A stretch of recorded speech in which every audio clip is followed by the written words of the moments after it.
In this lesson, we want to complete our web page by building out the footer and setting up our mapping area. So notice that we do have a class container. This is an important one to note because depending on what your design is calling for and how you want to create your footer, if you want your footer to be in line with the contents of your container, then you would keep that within that container section, or you could create another div here and give it a class container. So those would be in line as well. The other option is to add it in within this container, or you could do a container fluid if you want to go all the way across. So what I'm going to do is I'm actually going to create a separate div. I'm going to give it a class of container, and then so this is going to give me some more flexibility, and especially if I'm creating a website where I may or may not necessarily have that same container div here, that's another reason to create all of your footer, because this footer content could potentially be across all pages, whereas the one above might not need to be across. So this one here could be changed depending on what page the user's landing on. And that's the reason why I want to have this differentiation here between the sections. So let's create couple sections here. So maybe we can have one called section, and then within here we'll have div ID, and this is where we're going to place our Google map.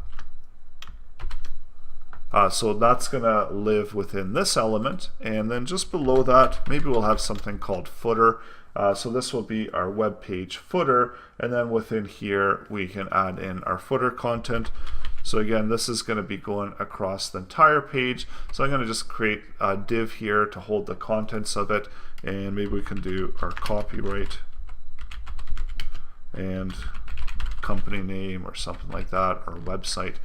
So now we've got all of our content here. We're all ready to go to add in our map. We refresh it, we've got our copyright and so on.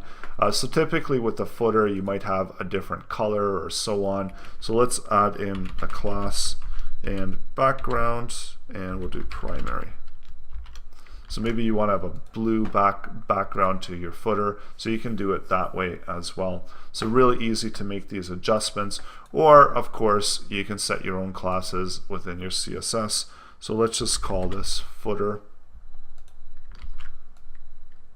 And I know this might be confusing here. We've got a tag footer and a class footer. So we're going to bring that into my CSS footer background, give it a height. And let's check this out now, so let's see how that looks. So now this looks more like a footer, and of course we could add in all of our content here and so on. We can also do things like we can center the text. So if we want the text centered, we could do that as well.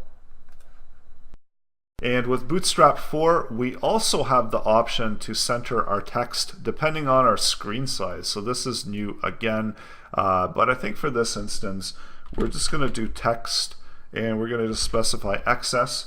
So basically this will center the text, doesn't matter what size screen we're on, so center the text that's within that footer section. And we could be more specific as well and bring that class over to the div if we want to. And that's the reason why I created that extra div, because just in case we want to do it that way. And in case we want to break apart our footer with some additional content as well. So now, in the next lesson, I'm going to show you I can update this mapping component, and we're going to be utilizing the Google Maps API. So they do have some code here, and I'm going to show you what this code will do and how you can bring it into your web page, and how you can actually place a marker on the map in order to indicate wherever your business is located. So that's coming up in the next set of lessons.